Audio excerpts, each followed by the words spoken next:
Hello twin flames, this is Victoria and I'm here with your daily energy check.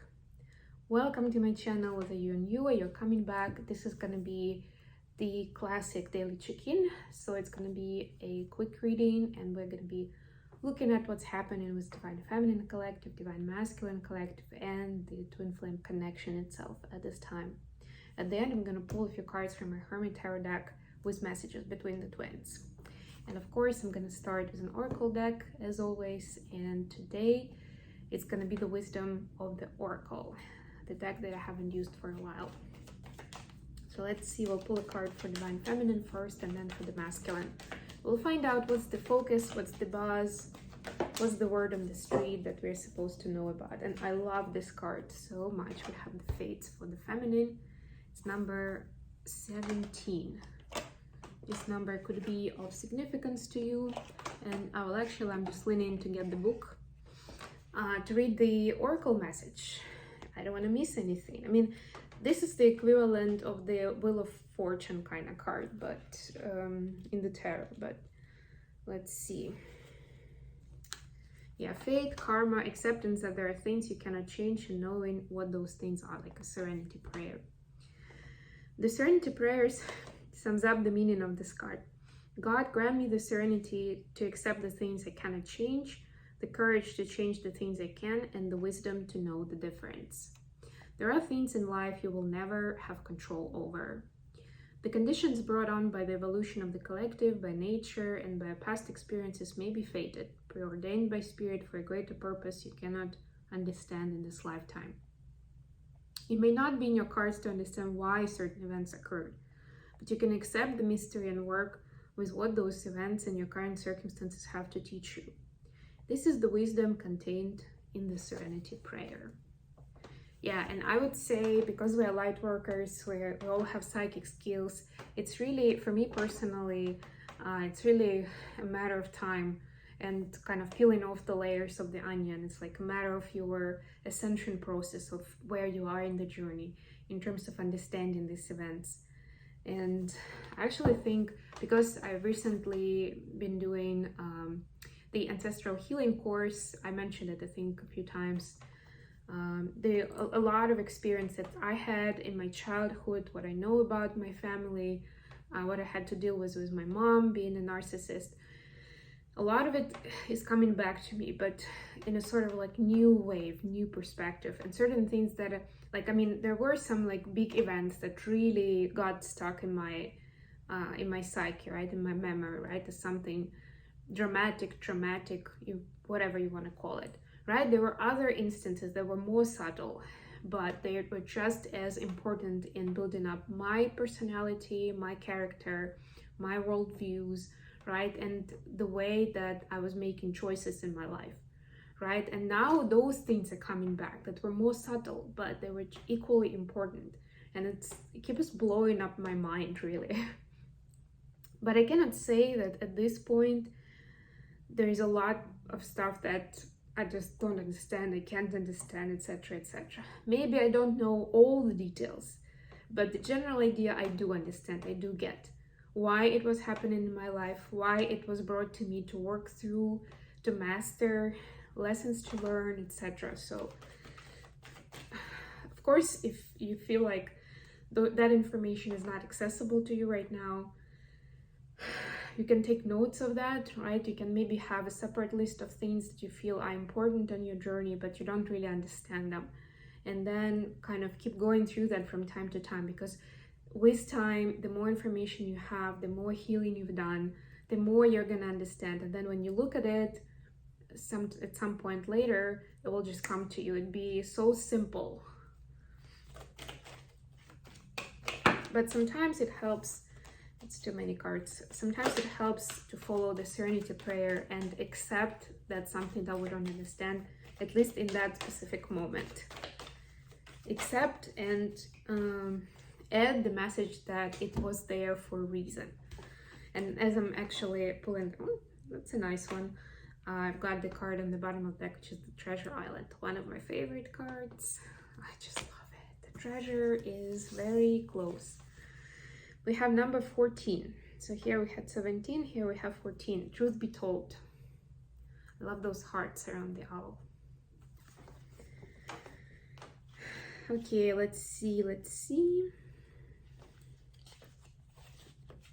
Honesty, accepting things at face value, coming out of denial, willingness to be transparent, clarity of communication. Sounds like one of those classic topics for divine masculine, doesn't it? There is truth, which is the essence of a thing, and then there is a truth, subjective according to the philosophy of the adherent or believer. This is not a time for debate about which truth is truer. This is a time when you're called to proclaim your truth out loud and be willing to be transparent, honest, and open in your communication with others and with yourself. Nothing less than surrender to what is, peeling off the layers of denial that kept you tied to an illusion will set you free. Be authentic and gloriously flawed, and spirit will answer with miracles. In other words, you're supposed to accept your light and your shadow side. All right, on that note, let's move on this tarot, and today I'm going to be using the Souls on Fire tarot from Soulful Revolution. So yeah, let's see what's going on with Divine Feminine Collective at this time. And mind that I'm recording this video right after the 11/11 portal, so we are seeing what, like, this energy is still very strong in the air. We're still seeing its effects on the twins. It's like this work is still in progress. It's still cooking. It's not even the consequences of it, the outcomes of it. We're not in the outcomes field yet. It's more about it's still processing, it's still transmuting, transforming. Yeah, we have 7 of Wands here for the feminine, and I'll pull a clarifier as well. Okay, let's see what we have for the masculines.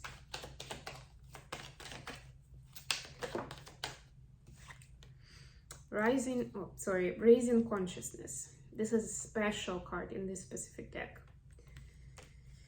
Nice, I love it.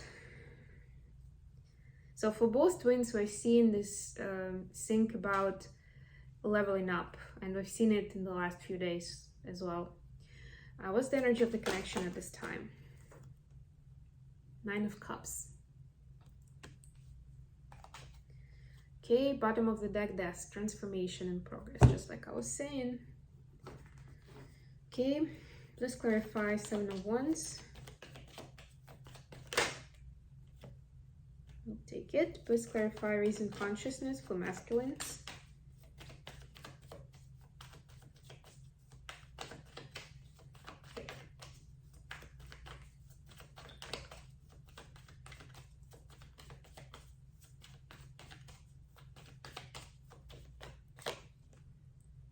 Three of Pentacles.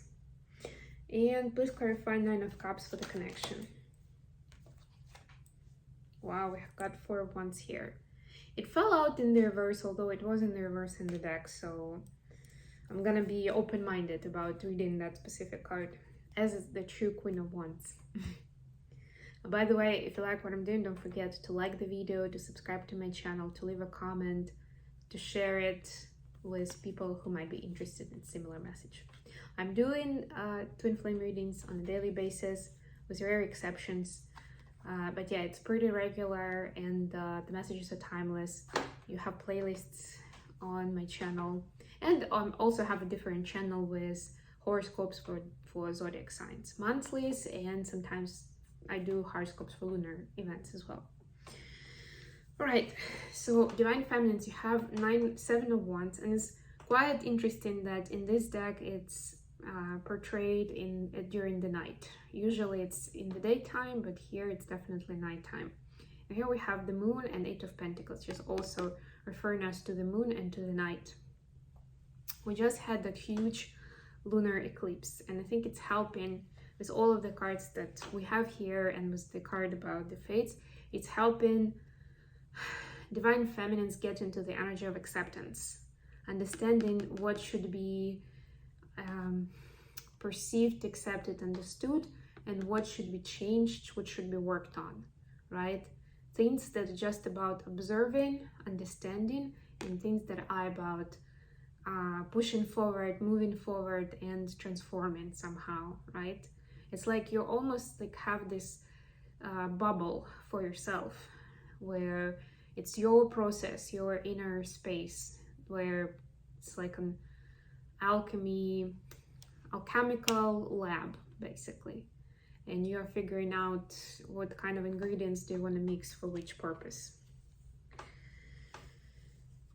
For the masculines, we have raising consciousness with Three of Pentacles. So divine masculines are getting more, like, stronger downloads to understand why they are where they are. And yeah, it's like this card was saying, like, it's not really about figuring out which truth is truer at this time. It's about contributing your part into this collaboration with the divine and with the feminine. And they may start with just thinking me and the divine, like, or me and the universe, right? What am I bringing into this world? But as soon as that leveling up and raising consciousness happens, right, this awareness widens. It inevitably brings divine masculines to divine feminines, because the two are so connected and so in sync and so complementary to each other that it just immediately pops up in their head. It immediately makes sense. Okay, now I understand X, Y, Z. Oh, wait, my DF was telling me about it. I know that that's what they are doing in their life, or it looks like they realized it long before. And for a lot of those things, especially connected to awareness and wisdom and consciousness, like, a lot of times DF is going to be the only person who they can compare to or connect to on that topic, right? Because sometimes we kind of get an idea of what is meant, but we don't have knowledge or experience how to apply it to our life, right? What do I do now with this information, right? And DF is just someone who they can look up to, even without, like, interrogating them or sharing a lot at this point, but still looking up to them and seeing what do they do with that information, how they transform it into something, right? So divine feminines watching, don't be surprised if DMs are going to be asking you different questions about the mission you do, light work you do, about your inner work, maybe how you're building relationships with people, those kind of topics. This is like a big question mark in divine masculine's head these days, for a good reason. Okay, for the connection energy, we have Nine of Cups, clarified by the Hermit, and Four of Wands in reverse. And we all know that actually Four of Wands in reverse is still Four of Wands, right? Like I was saying, this card was already in reverse in the deck, so I probably just didn't notice it and kept it that way. So I'm gonna say this doesn't mean lack of unity consciousness. It just means that it's more, how do I put it? The unity consciousness exists about, like, the common dream. It's not even the individual dream anymore, it's the common dream. Or understanding that the individual dream actually matches, or it fits perfectly into the common dream of the connection of the both DM and DF, right? Like seeing the bigger picture where those pieces of puzzle actually connect. Or for some, it may be, some twins, it may be that they have several dreams or fantasies that didn't seem to connect to each other. Like, how can I have a lifestyle when where I do that and that, where I have this and deal with this, right? And now it's starting to come together, but with understanding in mind that it comes together in a harmony between DM and DF, right? But it's still, with that understanding in mind, it's still at this point, it comes down more towards individual steps and personalization of those dreams, right? And easily, for a lot of twins, this means a lot of communication in 5D and sharing that energy and that information easily. But in 3D, each of the twins at this point is still focused on taking steps or revisiting what steps needs to be taken for the individual parts of that collective dream, right? So yeah, so I understand how this dream fits into the bigger picture, but now I still need to take steps to do my part. That sort of idea. Okay, let's get some cards between the twins. Let's get some messages from divine masculines first to divine feminines. What would they like to share? What's on their heart and mind?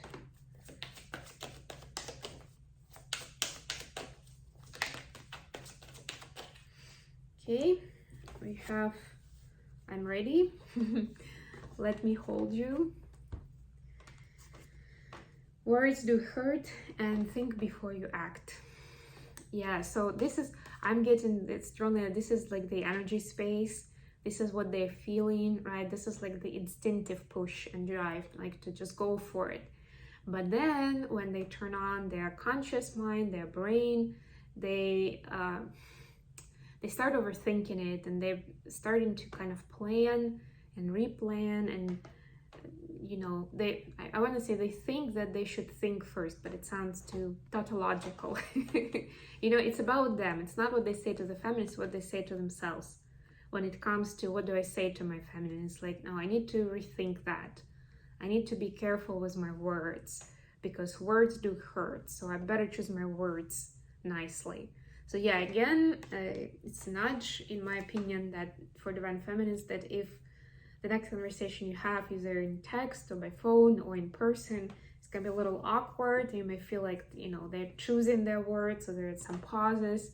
It's because of that. And it's not because they're trying to hide something or deceive you. They're just wanting to make sure that they're understood correctly, that the messages they deliver do not hurt you, that it's their authentic, you know, it's about the truth. It's about them stepping into that authentic, truthful self. But we all know and understand that for an average person, let's put it that way, a lot of, like, if people start like being super truthful to each other, it's gonna be a lot of grudges and hurt feelings and heartaches and anxiety and all kinds of those things, right? It takes a certain level of maturity to not take things personally and to respect that authenticity, but authenticity that comes from the heart, not from the ego, right? So they understand that certain authentic things, honest things that they may want to share or respond to your questions may not necessarily sound good to an untrained ear, to someone who doesn't necessarily know their circumstances. Let's get some messages from divine feminines now. Okay.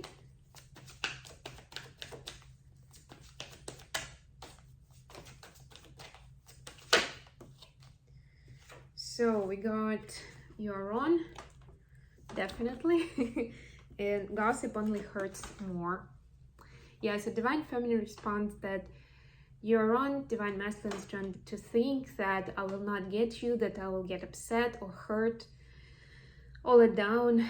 Gossip is something that hurts, yeah, when it gets out of control, right? But since we have this special bond, we have this special connection, and as long as, you know, we feel that we are staying honest, vulnerable, transparent with each other, there is nothing, no news, no information that will be hurtful, painful, or that will sound offensive to me.